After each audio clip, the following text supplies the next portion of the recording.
और विश्व गुरु बनेंगे। मैं इसको चतुर्वर्ण व्यवस्था कहता हूँ, 4 साल वाला, 4 फोल्ड डिवीजन। और उसके अलावा एक पंचम वर्ण है, शास्त्रिक टर्मिनोलॉजी में उसको अस्पृश्य बोलते हैं, अनटचेबल्स। तो 4 फोल्ड डिवीजन में जो शूद्र होंगे 1 साल पढ़ के निकलेंगे, जो वैश्य होंगे 2 साल पढ़ के निकलेंगे, जो क्षत्रिय होंगे 3 साल पढ़ के निकलेंगे, और जो ब्राह्मण ही 4 साल पढ़ेंगे, ब्राह्मण कोट अनकोट। और एक लार्ज सेक्शन ऑफ पॉपुलेशन वो अंत्यज है, अंत्यज, अनटचेबल, उसको पढ़ने का मौका ही नहीं मिलेगा। मेरी ठीक ठाक सैलरी है, अगर मैं चाहूं कि अपने बच्चों को, अपने बेटा बेटी को मैं अशोका यूनिवर्सिटी में पढ़ाऊं, क्या मैं पढ़ा सकता हूं? नहीं पढ़ा सकता। तो जिस तरह का एजुकेशन सिस्टम बनाया जा रहा है, उससे मुझे लगता है कि विश्व गुरु तो नहीं, ये एक फैक्ट्री, एक बड़ा फैक्ट्री बनने जा रहा है विश्व सेवक बनाने का।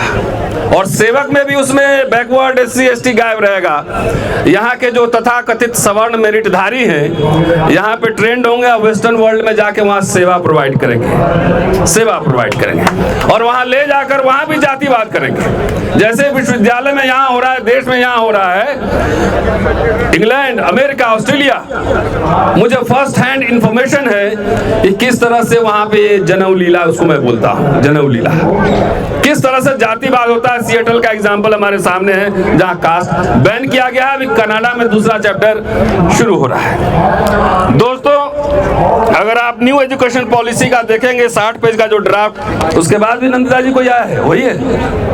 अच्छा, उसके बाद मैंने नहीं पढ़ा है, लेकिन इसको अगर पढ़ेंगे तो एकदम चुटकुला लगता है, चुटकुला।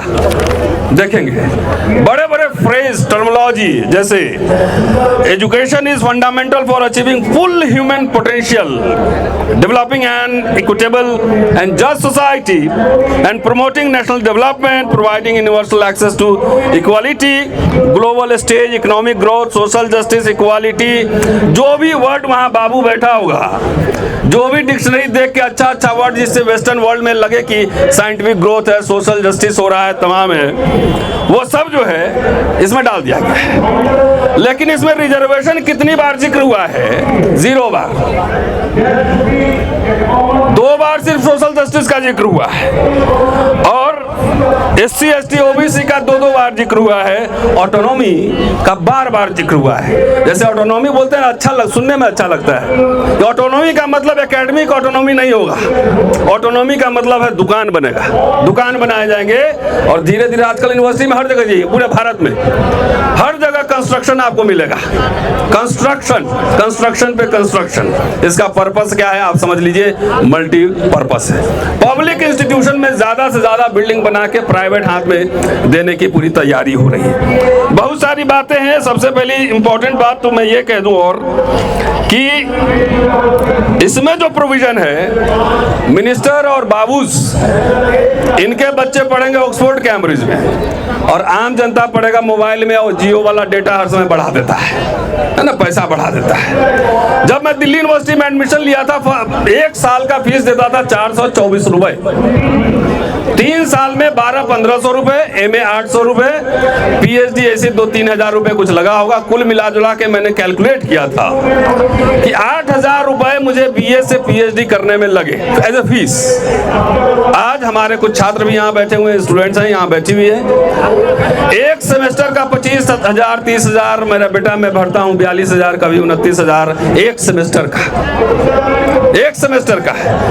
क्या ये उम्मीद कीजिए 70 साल क्या हुआ, तो अब बेच रहे हैं, वो कब बना था? वो तो आपने तो नहीं बनाया था। कम से कम जब पब्लिक इंस्टीट्यूशन था तो एक रे ऑफ होप था कि रिक्शा चलाने वाले का बच्चा भी या मजदूर का बच्चा भी वो कॉलेज जा सकता है। मैं अपने परिवार में मैं दूसरी पीढ़ी हूँ। मेरे दादा दादी मिल मजदूर थे, कलकत्ता जूट मिल में मजदूरी करके उन्होंने मेरे पिताजी को पढ़ाया। मेरे पिताजी ने हमें, हमारे सारे भाई बहनों को 4 दिल्ली यूनिवर्सिटी में पढ़ाया, लिमिटेड रिसोर्सेस।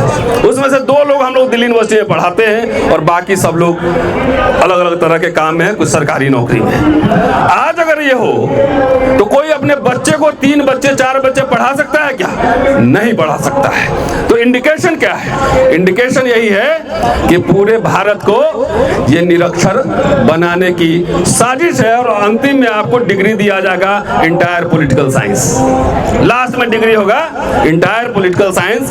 खुश रहो। इस मौके पर मुझे लगा कि मैं कुछ अंबेडकर नामा यूट्यूब चैनल में बोलता रहता हूं, तो मैं सोचा कि कुछ अंबेडकर की राइटिंग से निकाल कर लाऊं। और जो अंबेडकर 1927 12 मार्च 1927 को जो बॉम्बे लेजिस्लेटिव असेंबली में कह रहे थे, वो बात मैं आपके सामने कहना चाह रहा हूं। और इसलिए कहना चाह रहा हूं कि अभी 2024 का चुनाव है और एक बार फिर बाबा साहब का जिन निकलेगा और बड़े साहब बोलेंगे मैं जो कुछ भी हूं बाबा साहब की वजह से। बार बार बोलते हैं, बार बार। इसीलिए उस चुनौती को स्वीकार करते हुए लॉकडाउन में हमने भी बाबा साहब पढ़ना शुरू किया कि देखे जरा बाबा साहब को मानते हैं कि बाबा साहब की मानते हैं।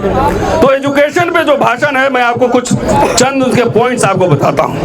वो कह रहे हैं कि शिक्षा की रफ्तार उस तरीके से है जैसे कि अगर एक बच्चा को साक्षर बनाना हो तो 40 बरस लगेंगे बॉयज, अगर गर्ल्स को बनाना हो तो उसमें 300 बरस लगेंगे। अभी से कंपेयर करते चलिएगा। दूसरी बात कह रहे हैं कि हमारे पास ये बम्बई प्रेसिडेंसी की बात कर रहे हैं कि दूसरी बात कह रहे हैं कि यहाँ 2 इंपॉर्टेंट डिपार्टमेंट और दोनों एक दूसरे से अपोजिट काम कर रहा है। एक है एक्साइज डिपार्टमेंट और एक है एजुकेशन डिपार्टमेंट। जो एक्साइज जो शुल्क है, जो टैक्स ले रहे हैं, वो है 2.17 रुपए, 2.17 रुपए। और एजुकेशन पे खर्च हो रहा है 14 आने। 16 आना मतलब 1 रुपया, 12 आने मतलब 30। पहले आना चलता था, हम लोगों ने देखा है। 14 आने खर्च हो रहे हैं और जो खर्च कर रहे हैं वो ज्यादातर अपव्यय हो रहा है। आजकल देखिए मिड डे मील को लेकर क्या हो रहा है, आप देख रहे हैं खासतौर से नॉर्थ इंडिया में कि स्लेट छीन लिया है, प्लेट पकड़ा दिया। अगर खाना खिलाना है तो एजेंसी हायर करो, बढ़िया हाइजेनिक फूड खिलाओ, अंडा खिलाओ, सेब खिलाओ, खिचड़ी सड़े हुए चावल का खिचड़ी खिला रहे हो और बच्चा का पूरा डिग्निटी जो है आप उसको बचपन से ये आदत डाल रहे हो कि प्लेट लेके जिंदगी भर घूमे। हम लोग सरकारी स्कूल में पढ़े लेकिन 10 से 4 बजे तक क्लासेस हमारी होती थी। आजकल क्लास पे फोकस कम है, खिचड़ी पे फोकस ज्यादा है। कह रहे हैं एजुकेशन पे अपव्यय हो रहा है। अगर आंकड़ों पर नजर डाले, जो प्राइमरी स्कूल है उसमें से 100 में से सिर्फ 18 बच्चे ही, आज के ड्रॉप आउट से आप कंपेयर कर लीजिए, सिर्फ 18 बच्चे ही क्लास 4 तक पहुंच पाते हैं। और यानी जो 82 बच्चे हैं वो स्कूल के बाहर हो जाते हैं। फीस पे आ रहे हैं, फीस पे ही बात कर रहे हैं। और मुझे इतना अच्छा लगा कि उस समय से अभी कंपेयर कर लिया जाए तो दैट इज मच बेटर। कह रहे हैं स्कूल को तो 82 बच्चा अंधकार में डाल दे रहे हैं, उसी तरह आजकल सरकारी स्कूल का हालत खस्ता है और बहुत जगह सरकारी स्कूल बंद हो रहे हैं। कह रहे हैं कि कॉलेज का जो खर्च है उसका 36% वो फीस से, छात्रों के फीस से आप वसूलते हैं। जो हाई स्कूल है उसका 31% आप फीस से वसूलते हैं। और जो मिडिल स्कूल है उसका जो है 21%, 21% आप फीस से लेते हैं बच्चों का। और ये आंकड़ा देते हुए उन्होंने कहा, डेटा पेश करते हुए कि मान्यवर महोदय, this is nothing but commercialisation of education. इसका व्यवसायीकरण और शिक्षा ऐसी चीज है जो सबको फ्री ऑफ कॉस्ट मिलनी चाहिए, कटिंग क्रॉस ऑल लाइंस, कि सबको मुफ्त में शिक्षा मिलनी चाह रही है। अब जरा सा कास्ट सेंसस में बात होती है तो हर सरकारें हिलती है कास्ट सेंसस से। कम कांग्रेस ने इस बार छत्तीसगढ़ अपने अधिवेशन में सोशल जो प्रस्ताव है दस्तावेज उसमें इसको माना है कि कास्ट सेंसस कराएंगे, माना है, कितना कराएगा नहीं जानते। शिक्षा का जो सोशल ऑडिटिंग करते हुए डॉक्टर अंबेडकर ने कहा वो बहुत ही रिमार्केबल है। उन्होंने 4 खंड में बांटा है, एक विकसित Hindu, developed Hindu, caste Hindu, second middle बीच वाले मध्यवर्ती हिंदू जिसमें गैर ब्राह्मण, मराठा और एलाइड कास्ट, थर्ड पिछड़ी जातियां, इसमें दलित क्लास, पहाड़ी आदिम जातियां और अपराधी आदिम जातियां, और चौथा मुसलमान। और ये आंकड़ा पेश करने के बाद कहते हैं कि जनसंख्या के हिसाब से अगर कॉम्पैरेटिव एनालिसिस करें तो जो मध्यवर्ती मिडिल क्लास है जिसको ओबीसी कहते हैं वो पहले नंबर पर है, लेकिन एजुकेशन के मामले में तीसरे नंबर पर है। जो शेड्यूल कास्ट और शेड्यूल ट्राइब जिनको कहते हैं वो जो है जनसंख्या के मामले में, पॉपुलेशन के मामले में दूसरे स्थान पर हैं, लेकिन एजुकेशन के मामले में तीसरे स्थान पर हैं। और पिछड़ी जातियां, पिछड़ी जाति मुसलमान जनसंख्या की दृष्टि से तीसरे स्थान पर हैं और एजुकेशन के हिसाब से दूसरे स्थान पर है। आजकल मुसलमानों की हालत खराब हो गई, आजकल ज्यादा खराब हो गई। आजादी के पहले की बात है तो उस समय कुछ खास बात। और चौथा कहते हैं विकसित हिंदू, पॉपुलेशन इतना है, चौथे नंबर पर है, लेकिन एजुकेशन पे पूरा कंट्रोल है। आज भी ये कंपेयर करके देखिए कि एजुकेशन पॉलिसी जो बन रही है उससे ये मेल खाता है कि नहीं खाता है। डॉक्टर अंबेडकर आर्ग्यूड कि अगर आपको इसको दूर करना है तो असमानता के सिद्धांत को, द प्रिंसिपल ऑफ इनइक्वालिटीज, उसको एक्सेप्ट करना पड़ेगा और उसके हिसाब से आपको पॉलिसीज बनानी पड़ेगी। शिक्षा का दायित्व बड़ा इंटरेस्टिंग है कि उसको दिया गया है कि जिसका शिक्षा से कोई मतलब नहीं, दे आर लेस इंटरेस्टेड। आजकल कंपेयर कीजिए कैसे कैसे चेयरमैन, कैसे कैसे प्रिंसिपल, कैसे कैसे वाइस चांसलर बनाए रहे हैं। कुछ प्रिंसिपल तो ऐसे हैं दिल्ली यूनिवर्सिटी में और कुछ प्रोफेसर भी ऐसे होंगे। If I am writing something as an academician, तो it is for the public consumption। वो जाके गूगल पे देखिए, मेरी किताबें, आर्टिकल सब दिख जाएगी कहाँ कहाँ पब्लिश हुआ है। कुछ प्रिंसिपल तो ऐसे हैं कि उनका आज तक पता ही नहीं क्या आर्टिकल लिखा, कौन सा किताब आया, कौन सा पॉइंट आया, वो प्रिंसिपल का नाम मैं जानता हूँ और उनके साथ अभी हाई कोर्ट में मैं ही हूँ। आज तक पब्लिक दुनिया को किसी को नहीं पता है कि वो कैसे जो है किस पॉइंट के आधार पर वो प्रिंसिपल बने, प्रोफेसर बने। अगर नोबेल प्राइज लेना है तो भाई क्या लिखे वो दिखाना पड़ेगा।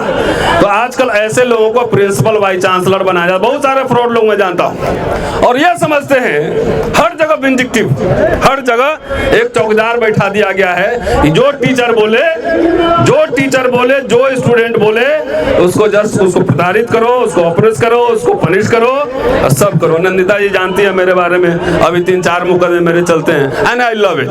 इसके लिए कोई फ्रस्ट्रेशन की बात नहीं है।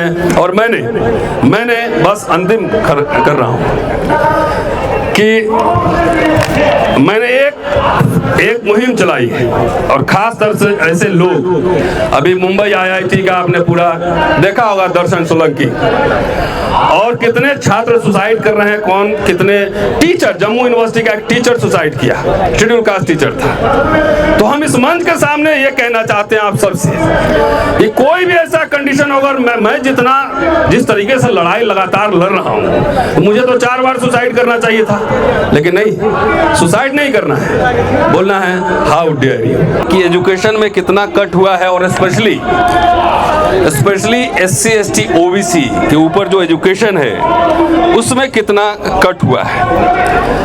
आप सब जानते हैं कि क्लास 10th और 12th फी हाइक हुआ 750 से 1500 रुपए, which is 100% hike for the open category.